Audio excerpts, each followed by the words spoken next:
We gonna run it back one time. Active Supply. It's Saucy Sunday. Active Supply. It's your boy Shine Law, your player partner, man. I'm out here in Sacramento, and I'm having a cool conversation with my partner. I'm gonna let you introduce himself. Partner Ant Man, aka the Wolf Man, aka My Big Car on YouTube. You did. My Big Car on YouTube. And you said the Wolf Man, right? The Wolf Man. And it's first name Ant, right? First name Ant. Man, Ant, let him know where you from, man. ATL, man. Okay, so we got the ATL out here in Sacramento, which is dope. You know what you're talking about. So I'm up here for the holidays or whatever you want to call it, and tapped in with my man Ant, and he gonna talk about his car. We're gonna get into that in a second. I'm gonna let him introduce it. But yeah, man. So we out here talking car culture. And what is this, man? What we looking at? Looking at the 392 TA Dodge Challenger. Man, Dodge Challenger. So me and my girl got an inside joke about Dodge Challengers and Chargers, man. We call them ratchets, right? Just because yeah, they get ratchet in the part of the culture. Not everybody, but it's just one of them cars that is super hype. You know what I'm talking about? So I got a list of cars that are like hype cars. You feel me? Challenger being one. Chevelle 70 to 73 is another hype car. Grand Nash is one. Monte Carlo. You know what I'm saying? It's just cars that are just like the value, and this is all backed up by how many are selling or whatnot. But man, we're gonna get into this. We're gonna get into your background. And so why the Challenger? Why the Mopar, man? You know, I love muscle cars. I always been a muscle car man. Started out with the Chevys, but that Challenger just got that classic muscle car look, sound, speed, feel, make you feel good when you hit the gas. For sure. Now, when you in your intro, you were saying that it's a TA Trans Am, which we all know is a car, but spread a little like information on why the Challenger has TA in the name. Well, so that TA, of course, is Trans Am, and it's just a homage to the old school 1970 Dodge Challenger. So in this lineup, Dodge wanted to bring these things back out, pay homage to their old school Challengers. 1970 had the Trans Am, so they just brought it back. That's dope, bro. That's dope. So, man, let's talk about the journey of getting this. Why this particular Challenger, or why a Challenger, period? You know, I had a couple Chargers, and I was looking at this car for about 3 or 4 years, and I really wanted to get it. But what really made me look at it was the fact that it's a manual car. And my pops always drove manual cars. He always drove Z's, 300s, 350, even the 280. And so when I was looking for this car, first thing I was looking for, I wanted a manual muscle car. And this one fit the bill for sure. Let's back up, player, because you just said some fly shit. Pops had a what? Pops had the Z, man. 280Z, 300Z, 350Z. Sheesh, that's crazy. So it's in your blood then. It's in my bloodline. Okay. So when Pops had it, was like you was like younger. Did he work on them, or he was just cop and drive? Man, Pops did everything. Okay. He used to have the Crutchfield magazine. That's Nice. back before the internet. For sure. Before y'all don't know. Yeah, they have the had an actual book. Go through the book. Right. He take the transmission out, change that, change the clutch. Pops pretty much did everything and let me stand by and watch and help him and kind of learn about these vehicles, showed me how to change my brakes on the car, change the oil, do all the little stuff you need to do to keep your car running.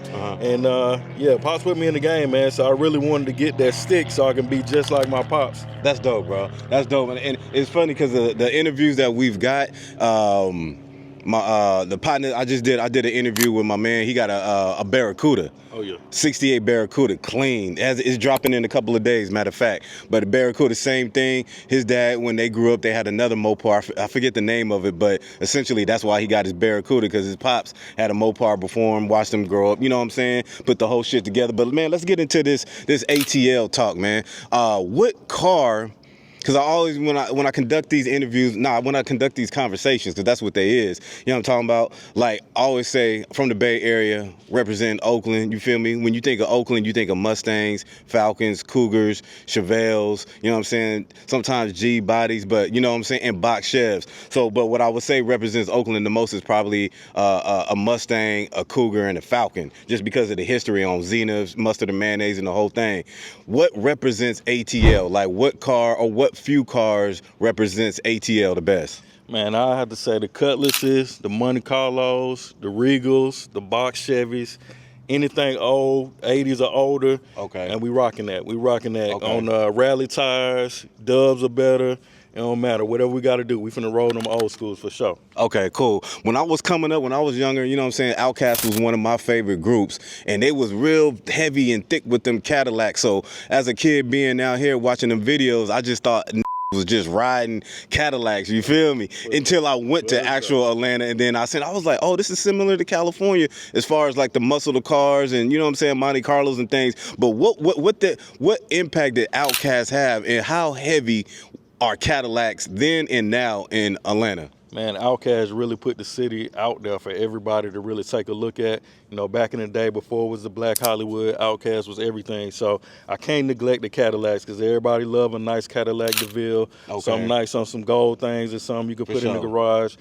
We can't neglect the Cadillacs, man. It's just a nice little big body floating car that you can ride. And yeah, Outkast is everything to Atlanta. It still is. I still think Andre 3000 is the greatest for sure. That's a fact, man. I ain't gonna argue with you there, man. I definitely ain't gonna argue with you there. So coming up in Atlanta, car culture is super heavy. I'm saying you representing it nice out here in California. So what do you think the biggest difference between car culture in Atlanta and then car culture, since you're in SAC? Of course you go to the Bay, but what are the differences? What do you you know what I'm saying? What do you like about it? I mean, I love everything about it. One thing about Cali and the Bay is, you know, they got the side shows, and that thing might pop off anywhere. You just got to be ready to get that message. But the side shows, you're going to see every kind of car out there, everybody whipping, doing donuts. Right. The cameras out. So you got to love that. And then the ATL, it's kind of the same thing. We'll pull up to a parking lot, but I'm sure what we have in common is everybody like to get a good race in, whether it's for money or whatever you got to do. For sure. We're going to find a back street, old airport, wherever you can get it in. For sure. Get it in. For sure. I respect that. I ain't racing my 67. I just keep them clean, but you feel me? I'll step on the gas every once in a while when somebody try to pull up on me and bark, you know what I'm saying? I got to let them know what it's hitting for, but yeah. So, all right, switching lanes a little bit, since we talking about Outkast. As far as music, when you hop in your shit, when you hop in your ride, when you hop in this, you know what I'm saying, this beautiful American muscle, what are you playing? Like, what gets you in your vibe? Like, what artist or song gets you in your vibe? Well, definitely some Outkast. Okay. I'm gonna roll with some Outkast, some T.I. Okay. But yeah, really in my vibe, I'm gonna take it to the east side. I'm from East Atlanta, man. I'm gonna roll with that Gucci Mane. Okay. Get you some real gutter feel with it. There you go. And get you whipping and gripping. Okay, Gucci Mane. That's definitely one of my favorite artists from Atlanta. Who else I like? T.I., you covered T.I., Killer Mike. The Killer Mike seems to be a car guy too. I seen him on his Instagram. He had a Grand Nash. He whipped it to the Grammys. Him and 2 Chainz seem like they got, I guess 2 Chainz got something going on once every Sunday where they doing the big car shit and the meetups and shit. So has that been something in Atlanta that's always been prevalent? Like all sections got like car meetups or car cruises? Do they cruise, or what's that like? Yeah, they kind of cruise. We Okay. meet up. They meet up everywhere, parking lots. I know, like you said, 2 Chainz. He got a bunch of drop tops. We definitely love the drop tops. I can remember back in the day, everybody would pull up to what we call Moreland Avenue. Okay. It's kind of like Watt Avenue out here. If you're Okay. familiar with Watt Avenue, For sure. It's a long strip, and then again, we can get it in and just shut it down and race wherever you can get it in at. But Okay. yeah, we definitely love to meet up too. Okay. Love to meet up. Okay, so on my channel, man, like I'm in the stocks and in like as far as like elevating, and I like to buy things that appreciate in value. So I talk a lot about that on my channel. And you know what I'm saying? Just like to educate people as far as like getting into the car culture. What would be a couple of things? I mean, just drop some game, however you feel. What would you tell somebody that wants to get into car culture? What should they be looking for? Like as far as either copping the old school, whether it's a box, a Stang, or whatever, a Cutlass, or even getting something new like a Challenger or a Charger. What's the steps that they should take? Because you took your time. You said you was watching your shit for 2 to 3 years. I looked for my Stang for about 6 months before I pulled the trigger because I already knew what I was looking for. My first car was a 65 Mustang, so I took that knowledge, and so my second one, I was for sure gonna take my time and get what I wanted. So what would you tell somebody hopping in that's either 18, 25, 35, 40, 50, or whatever age they in? What game would you give them as far as buying either a classic car or something like a Challenger? What should they be looking for? Honestly, I think it depends on your budget, right? You need to Mhm. look at what you're trying to spend and what type of work you're trying to put in, what you know how to do, what you're willing to learn to do. Because the thing about the old schools is it's an ongoing journey with that. That's It's a an fact. ongoing That's a fact. money grab, so to speak, because you always put money into it. That's a fact. But it's very satisfactory to know that you built something from the ground up. That's a fact. Now, you could just go like me and get a brand new Challenger, everything's stock, and it's all, everything's already done, so you don't have to worry too much about little mishaps and things like that. Get your Okay. warranty, so you Right. could go brand new, have your warranty, and not have to worry about all the work. Right. But again, it's a little more satisfying when you get your old school and you build it from scratch, and you just get to enjoy what you built. Okay, cool. Well, since you do have this, and there's a lot of these out here, like I just feel like it's one of the most hyped up cars in a couple of years. And I mean, that can relate to anything as far as like affordability. And then now I think the value of these are going to go up because they're not making them no more with the big engines, like they're doing the electric. Is that right? Did they cut off the Hellcat? Like, how are they doing it now? Yeah, they cut them off, man. They Okay. cut off this generation, and they're doing a electric Charger right now. Okay. And the crazy thing is, I mean, everything electric is just super fast, just to be Right. honest. Right. But what you miss out on is that muscle car sound. You can't That's a get fact. that sound and that feel back. You can go real fast, but it's something about that sound and that feel of having a real old school or a real muscle car. So, Okay. but Yeah. what Dodge is doing, I think a lot of people in the Mopar community is really upset that they not going to sell those cars. So they're still selling the crate engine if you want to build it. But yeah, currently they're not going to really be releasing any of these anymore. That's crazy. And I know I don't know, man. Like they're going that electric route is cool, but at the end of the day, that's what I always tell people, man. There's nothing like hopping in your old school or whatever it is, and man, and you hitting that throttle, pushing on that gas, and you feeling that engine bark. It's just something primal about it. You feel me? Like, Yeah. I know when I hop in my Mustang, man, it's like if I haven't drove it in a couple of days, I literally will hop in it to go around the corner so I can just hit the gas and feel that engine. You feel me? Hear my pipes barking. So yeah, that's unfortunate. But I think the good thing is I think these are instant classics because they was already classics in the 70s, right? So now when they brought them back a couple of years ago, and now they cutting them off, I think essentially in 10 years, it's gonna be one of those things where we'll be looking at it like a Regal or like a Cutlass, you know what I'm saying, or like an old school Mustang. I feel like the value of these is gonna go up, especially if you got it, you ain't tore it up. Oh, for sure. Okay. Sure. Yeah, and like I said, yeah, mine is all bone stock.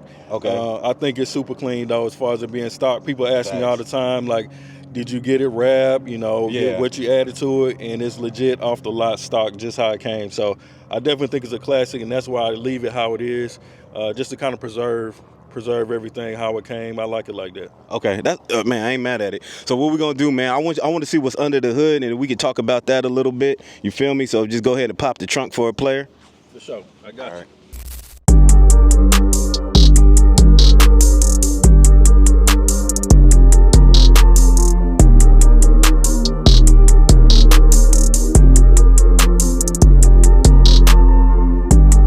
Wolf, man, what we looking at, brother? Like, what is this, man? Explain to me what's going on, man. I'm new to this. Yeah, no worries, man. So as you can see on here, it's powered by SRT, and all that means is it's the 392. Okay. 500 horsepower, same as the SRT Challenger.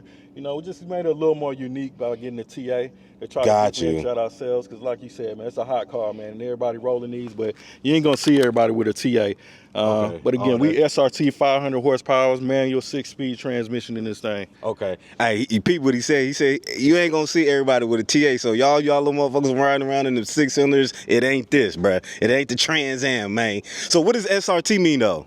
Man, the SRT, I can't remember what it means. It's all good. Shit, I'm gonna put it right here. Yeah, It's all good. Don't worry about it. But it's Dodge's.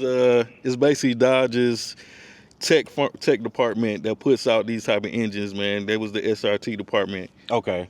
Yeah, it's fire, bro. I love it. What I like about, I mean, not to bring it back to Ford, even though because I'm a Ford guy, but what I do like about how Mustang, after the Fox bodies, they brought the design back to the 65, all the way to, like the 64 and a half to about 71 as far as design wise. Yeah, for sure. Which why they killed Chevy Camaro during those first few years when they brought it back, because it was just like very retro when they did this style. So I think Dodge took a cue from that, and when they brought the Charger and the Challenger back, especially the Challenger, it looks like it did in the 70s, bro. Yeah, it looked like the old school for sure, man. Yeah. And like I said, I was a Chevy man, but Right. just to be honest, I think they at the bottom of the tier when it come between the Challengers or the Dodges and the Fords. Yeah. Yeah, they definitely clean, especially a nice little Fox Body 5.0 or something like that. Yeah, for sure. Yeah. I still love those. I still mess with them for sure. Yeah. That might be. I keep saying I want a Grand Nash next, but with Kendrick Lamar blowing it out the water, man, his prices done went up. So I don't know, man. But we gonna see. But man, let's talk about as far as the design, because I mean that's what I like to talk about too. I love the sleek lines, the grill. So would you say the grill is super close to the one like what 70? What like, or is it just like a combination of the older, like most of the ones that came out late 60s and 70s? Yeah, it's kind of a combination, honestly. Okay. It's a combination. They definitely kind of put it back with the lights and everything. Right. We got the intake and the lights right here, and then the grill is blacked out. You see on most Challengers, or at least the stock Challengers, you're going to see more of a silver or shiny grill, but this one has more of the blacked out package. Okay. You take a step up to a Hellcat or something, they're just going to remove all the little extra pieces and just have an open blacked out grill, but what's dope shit. on these Okay. these little inlets right here. Yeah, those are open fire. up, and it just gets more air in there. It gets air right into the cold air intake. Help you get an extra horsepower out of it. Got you. So and I like you brought that up. So the difference between the Hellcat, can you tell, since you drive yours every day, and I'm sure you know these, so when you see them body style wise, is there a difference between these, the Hellcats, and the 6-cylinder? Like, can you tell right away when you looking or not? It's little subtle things that you can tell. You know what I mean? Like I said, the grill is a little bit different.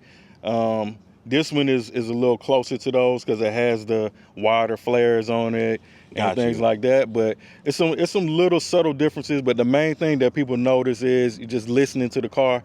If you got a Hellcat, you got a supercharger, so there's a whining sound that you're gonna hear. Versus this one is all muscle, so you're gonna hear all muscle here. Okay. And, that's why I got that. Is that where I got the moniker, the Hellcat, because it got that whiny sound? Sounds like it got that whining like a cat, man. It's whining hard when you hear those, and you know a Hellcat when you see it. Okay. So can you upgrade this engine to get like that or nah? You can, but you know what? That goes back to what your budget looks like, because on these models, it takes a little more work because these engines, the 392s, are kind of built to be how they are. Okay. And you have to redo all the internals on it so that it can handle that type of boost, because these can't handle it. But if you go back to maybe a 2010 Challenger, it had a different type of motor. It didn't have the 392 in it, and those can actually handle a lot more boost stock, so you don't have to go through and redo everything. But just depends on what your budget. If you had the right type of money, you could do anything to it. Hey, that's a fact. And like you were saying earlier, like I tell people all the time that want to get into this car culture or get into this car game, they always ask me like, what did you spend? And like, I can tell you the base what I spend, but do you really want to know how much I spent on the actual car? Because it never stops. You feel me? Like it never stops. Like soon as I got especially as soon as you get it, especially if you get into old school, like you want to go get your brakes. You want to make sure it's safe. First and foremost, then you start the engine. Like now that I'm older, you know what I'm saying? I'm not so concerned about my outside, even though my body and NT was straight. I was just blessed to get the car like that. But I started on the internals and then I work with outside, you feel me? Yeah. But you just want to make sure it's safe. But it's an investment depending on what car it is. So the base, what year is this? 2019. 2019. What do you know the base price of this car when it dropped in 2019? I don't know, probably about 45,000, something like that. Okay, well, I mean, we'll figure it out because I'm gonna throw it all in the video and y'all be able to see it right here. And then we're gonna do it like just see if it's appreciated or devalued. You know what I'm saying? But honestly, I think these cars went up in value just because the way they cut them off and like they're in high demand, especially something like this where it's a Trans Am edition and there's not a whole lot of them. But like I said, I'm gonna dig into it and I'm gonna give y'all all the information and y'all see what's up so y'all know what to look for when if y'all want to go out and get one of these. And as far as like power is concerned, what would you recommend if somebody just jumping into this coming out of like a Kia Optima or something, and they hop right, like what what is your advice to that person? I would say be careful. Be careful, man. You know, anything like a machine like this can get out of hand, get away from you real quick if you don't know what you're doing. You know, and of course, I had to test this out when I first got it, and it just about got away from me. But, you know, I'm an expert driver, so I can pull it back in. But For sure. definitely be careful because it's a whole lot of power. I think a lot of people recognize that. A lot of older people or people in my family, I give them a chance. I'm like, hey, you want to drive the car? And they usually just say, nah, that's a little bit too much for me. So they don't want to mess with it. And, you know, I would just say be careful. Be safe. Be careful. Everybody's going to want to race you. And you ain't got to do all that, man. You can just cruise and look pretty. That's a fact. That's a fact. So what's your favorite part of the car that you would want to talk about? My favorite part is really the manual transmission, just because I didn't know how to drive a manual transmission when I bought this car, and I went to the dealership. I faked it like I knew how, and the guy giving me the test drive kind of knew. Right. He could kind of tell. He was like, yeah, you know, I would do like this if I was driving it, but you know, money talks. So I rolled off the lot with what I wanted, got it in the 4th gear so I can make it home. And then after that, I had to teach myself how to drive this car because I didn't know how to drive. But that's my favorite part. Having a new car with a manual transmission. It's hard to find cars with manual transmissions these days. That's a fact. And it's nothing like a muscle car because you can control the sound, like you said, of them pipes. Yep. You can downshift. Yep. You know, if you do decide to race, you can downshift and disappear on somebody real quick. That's a fact. That is a fact, man. So did it come with it came with 20 inches? What are these? Are these dubs? Yeah, these dubs. Man. Okay. It came stock like that. Came stock with the Challenger 20s on it. You know what I mean? Mopar 20s on it. They got a couple variations of these, but I think these fit the car well. Yeah, you know? I think so, especially with the red brake caliber. That's fire. Yeah, with a nice 6-piston Brembos on it. Pretty easy to change those type of brakes too. Okay. One thing I would say for advice for anybody getting this car, they're a little bit squeaky. Okay. So you got to get the right type of brake pads if you don't want to get a lot of squeak from your brakes and everything. Make it sound like you need new brakes. But overall, I think it's a nice setup how they set it up with the 20s and 6-piston Brembos on it. That's fire. I'm glad you brought that up. As far as maintenance on the car, if somebody's going out and you know what I'm saying, they want to get them a Challenger or a Charger. What are they looking at as far as maintenance, other than staying on top of it? Oh, for sure, and definitely staying on top of it. Probably one of the most important things with any car, of course, is getting your oil changes regularly. Especially something like this, you're pushing a lot of power. You don't want that engine to lock up on you, so make sure you get all the oil changes, get the brakes. One of the biggest thing on here, again, it has the 20s, so you want to make sure you got some money in your budget for some tires, especially if you're going real fast and you're doing a lot of extracurricular activities. You need them tires. I probably get tires at least once a year, and I get all four. It's about, you know, you might get about $1,000, $1,200, depending on if you can get a discount or something like that. But, okay. You know, I don't drive too crazy, but I did notice after a year of driving, it definitely started wearing down to get a little ball. So that might be one of the most important things. But the oil change for sure, tires for sure. That's a major key, man. See, and this is why Active Supply is a dope channel, and because we just giving y'all game, man. So other people may not even tell you that. Bruh told you, stay on top of your oil, which is obvious, but I think y'all need to hear that. And tires once a year. So these cost money, man. You just not gonna just buy the car, drive it, burn it out, and keep thinking it's gonna perform at a high level. You know what I'm saying? Because it's engineering. That's how I look at it. I look at my Mustang like an airplane. You want to make sure that you stay on top of the mechanics and make sure it's running hard as it can, because that's why we got it. It's an investment and you want to stay on top of it. So I'm glad you brought that up. And that's just little things like staying on top of your oil and making sure you're getting tires once a year, because that's important for safety. Definitely important for safety, man. Definitely important for safety. You know, trying to keep everything cleaned up, all the little stuff.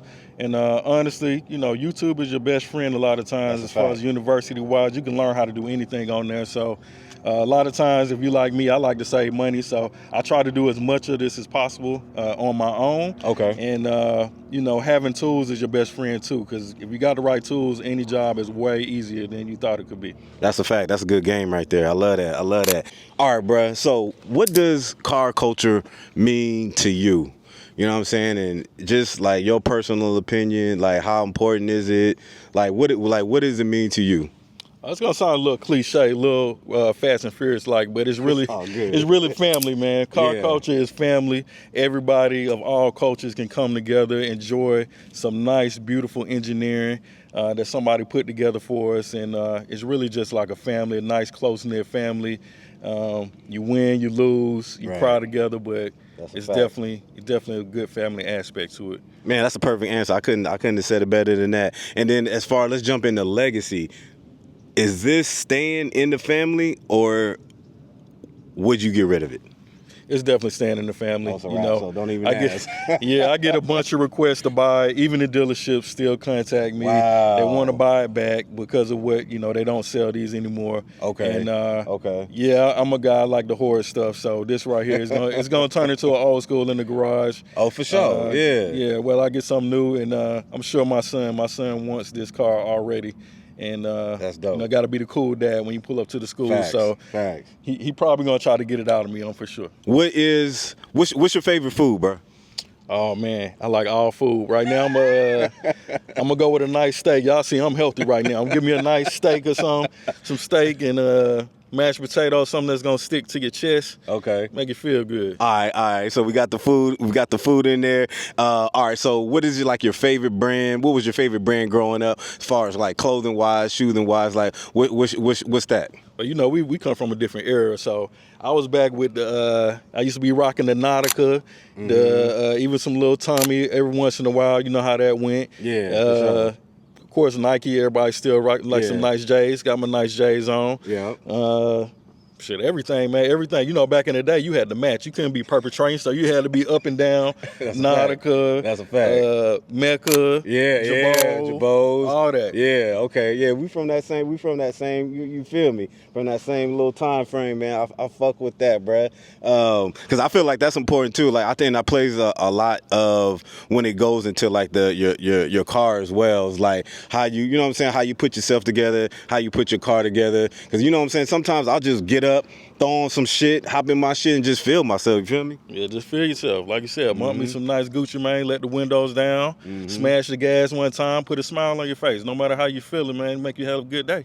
Okay, that's dope, man. That's a perfect answer, man. So, Wolf, man, and anything you want to add? Any last, man, shout out your social medias, your family, anybody you want to shout out? Atlanta, like how you want to do it, man. It's on you, player. Man, it's ATL for life by way of Sacramento right now, you dig? Y'all checking out the nice 392 TA Challenger F8 green. If you need to know the color, it's F8 green.